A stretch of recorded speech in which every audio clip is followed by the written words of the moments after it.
Hola, buenos días.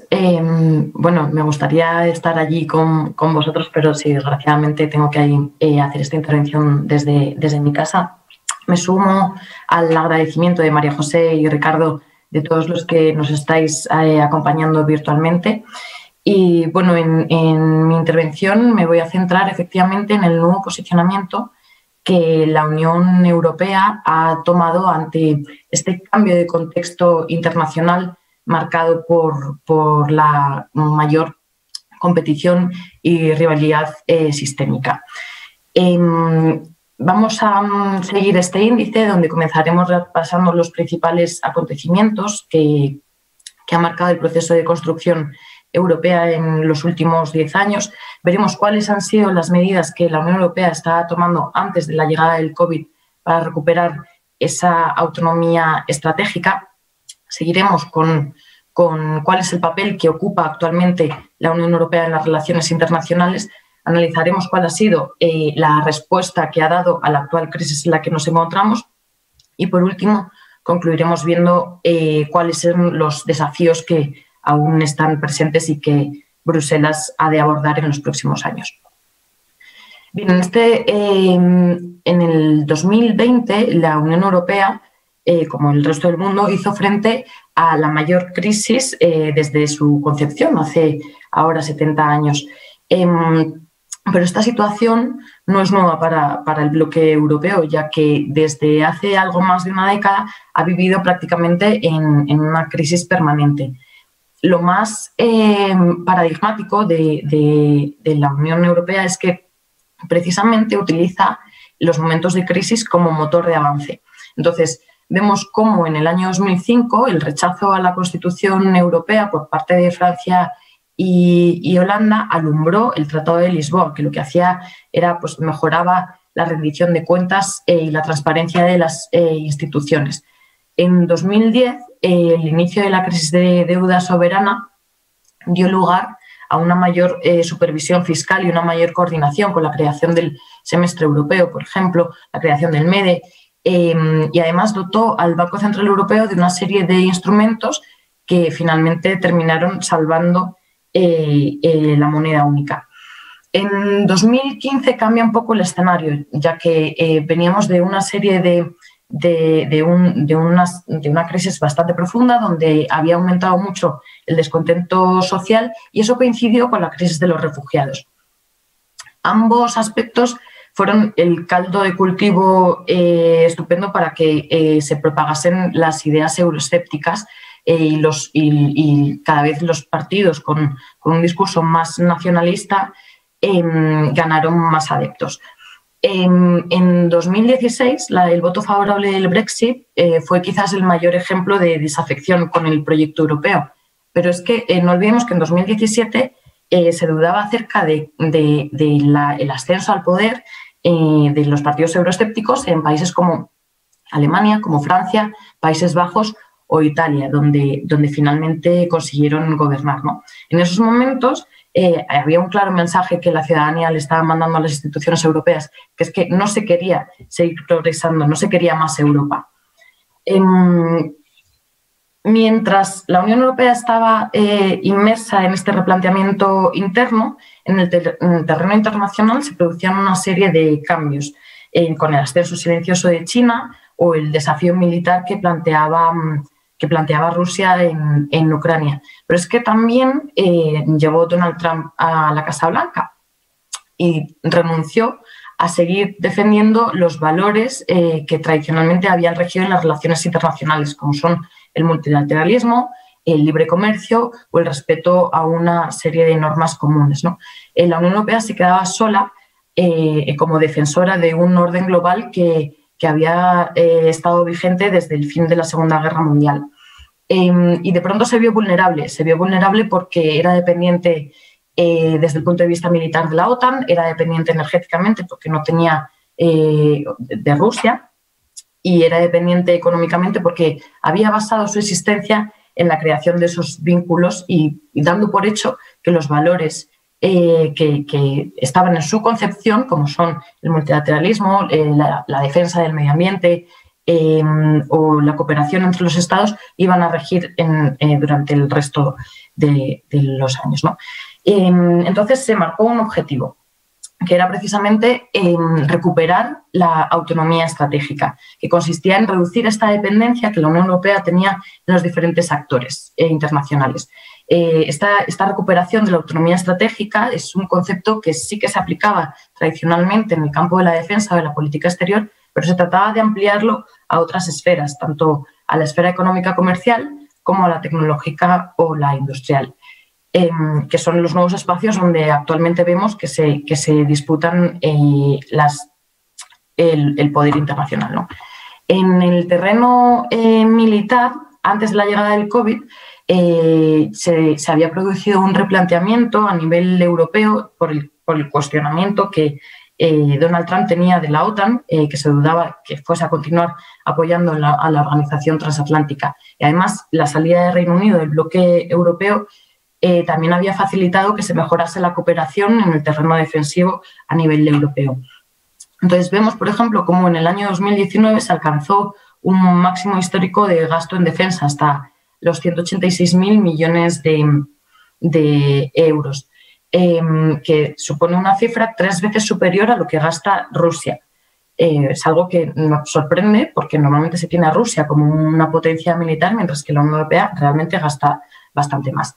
El problema, ¿cuál es? Que no se hace de forma coordinada, porque los Estados miembros apenas han delegado competencias en el Ejecutivo Europeo, competencias defensivas me refiero.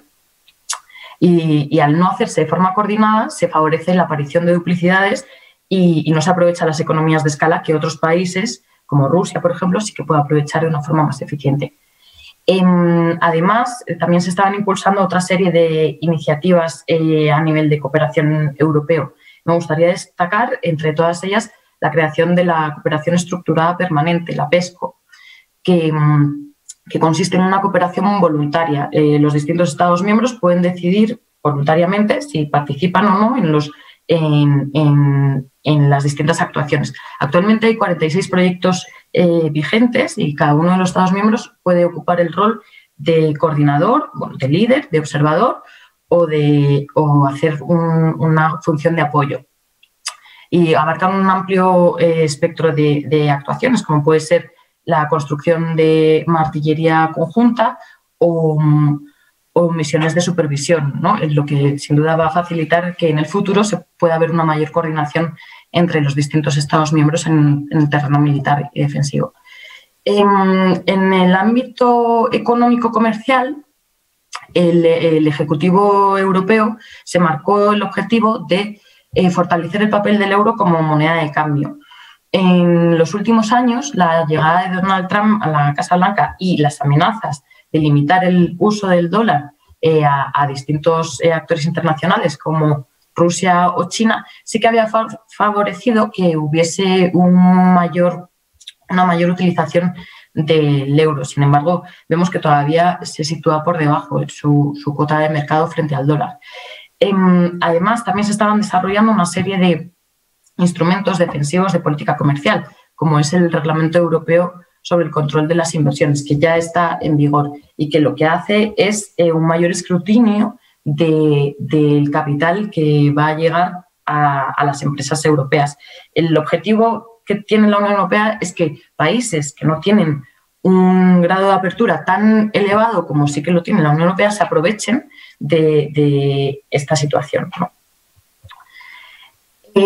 Por último, en lo que se refiere a la recuperación de la autonomía estratégica, tenemos como la carrera tecnológica, que es en este sentido donde la Unión Europea se encuentra más rezagada, ¿no? Basta con echar un vistazo a las principales empresas tecnológicas, que entre las 10 primeras no hay ninguna de origen europeo. Y es esta la principal debilidad y vulnerabilidad que tiene la Unión Europea, porque al no contar con medios propios no va a poder desarrollar un ecosistema digital propio para el futuro, ¿no? Y es aquí donde más énfasis y donde más han de trabajar los líderes europeos. Pero lo cierto es que aunque no estemos compitiendo en la carrera tecnológica en que están disputando sobre todo Estados Unidos y China, la Unión Europea sí que cuenta con un poder de influencia que quizás hemos pasado por alto, ¿no? Y es el poder normativo que tiene a nivel global. Es la capacidad que tiene de marcar las reglas de juego desde un punto de vista, marcando como la normativa europea, ¿no? Es el llamado efecto Bruselas. O sea, la Unión Europea, cuando desarrolla un reglamento para uso interno, para que se aplique en el mercado interno, lo que está haciendo de una forma inconsciente quizás es hacer un estándar global. Las empresas internacionales, para entrar y para acceder al mercado europeo, han de cumplir con esta normativa. Y lo que hacen en muchas ocasiones es ampliarla y hacerla de forma y ampliarla al resto de mercados, no solamente al europeo. Entonces, por ejemplo, el mejor ejemplo de todo esto es la introducción del Reglamento General de Protección de Datos en el año 2018, ¿no? Que lo que pretendía era que hubiese una mayor protección de los datos de los consumidores europeos. Empresas como Google, Microsoft o Apple, para entrar en el mercado europeo, tuvieron que adaptar sus propias normativas y al final lo han ampliado, lo han hecho en un estándar global, lo han ampliado al resto de mercados donde operan. Al ser consciente de este poder, la Unión Europea cada vez está marcando un reglamento mucho más ambicioso, ¿no? Tal es el ejemplo de los servicios, la Ley de Servicios Digitales, que aprobó a finales del año pasado, y lo que hace es tratar de mejorar la rendición de cuentas y la transparencia de las empresas que provean servicios digitales en el mercado único, pero que probablemente se pueda ampliar, como digo, a una esfera internacional.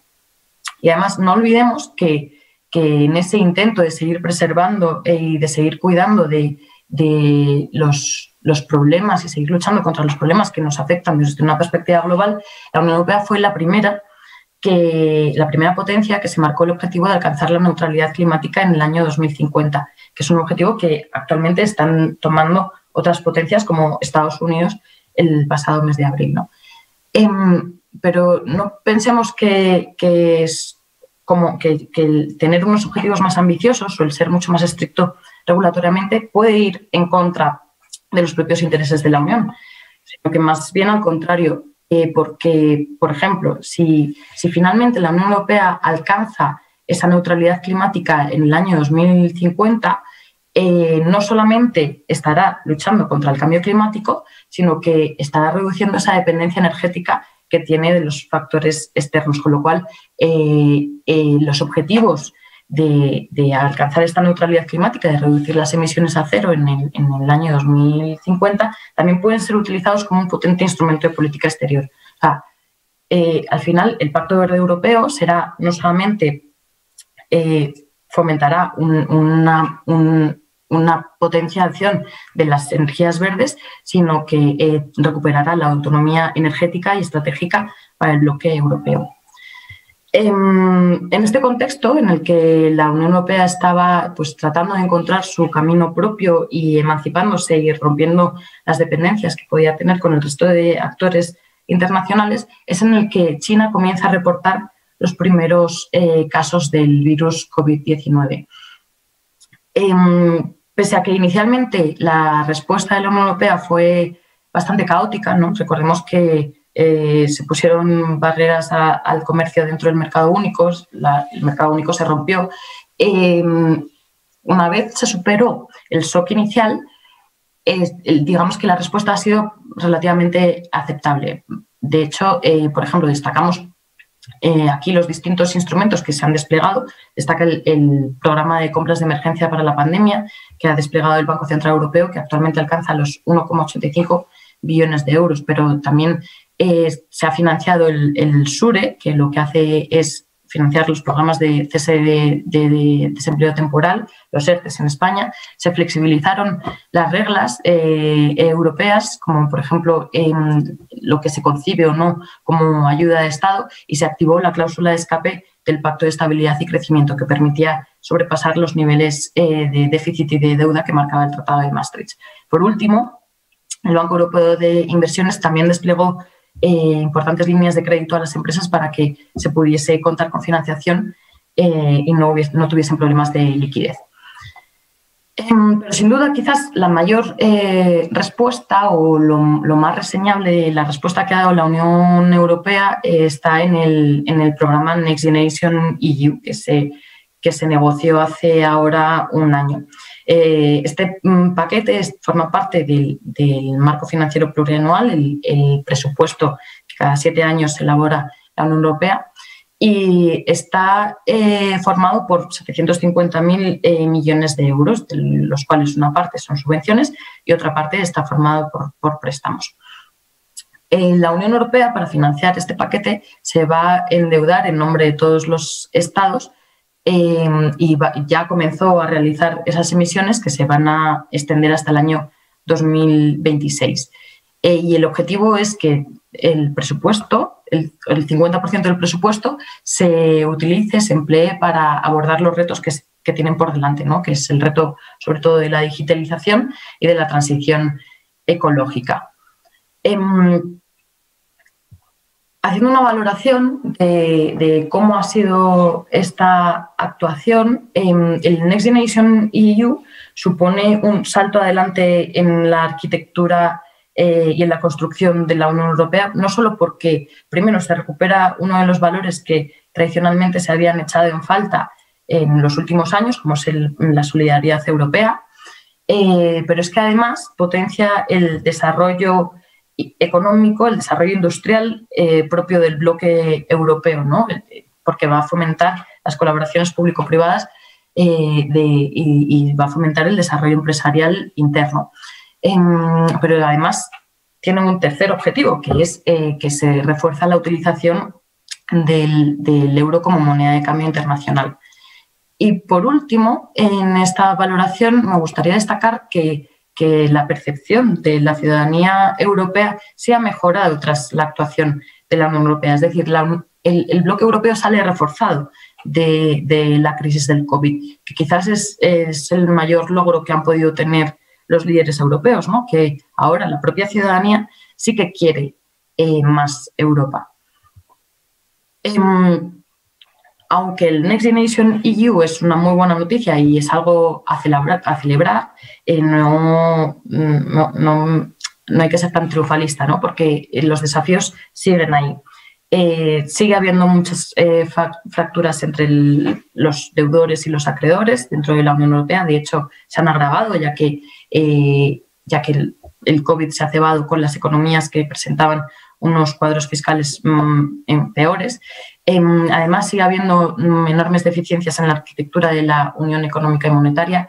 Ahora que los riesgos han aumentado, resulta muy complicado seguir avanzando en la creación de la Unión Bancaria. La Unión de Capitales también se encuentra en un estado bastante primigenio.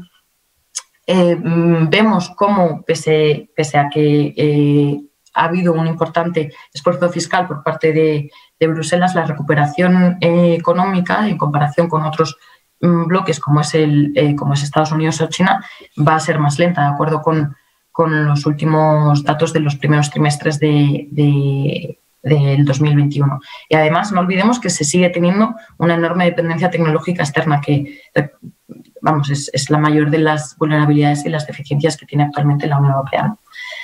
Pero, y los 4 últimos mensajes que me gustaría que quedasen de esta intervención es que es cierto que se estaban produciendo avances para recuperar la autonomía estratégica y la Unión Europea ha de continuar realizando estos esfuerzos para ser un ente único y no dependiente, que el Next Generation EU sí que va hacia ese camino y que supone un salto importante en la construcción del proyecto europeo, que aún así, como acabo de explicar, persisten una serie de retos internos, pero que quizás no hay que olvidar que la Unión Europea siempre ha sido un actor relevante en las relaciones internacionales y que tiene una enorme capacidad para marcar las reglas del juego, que hemos visto que en una crisis global sigue siendo muy importante que las relaciones internacionales sigan teniendo un árbitro, ¿no? Y bueno, con esto termino mi intervención.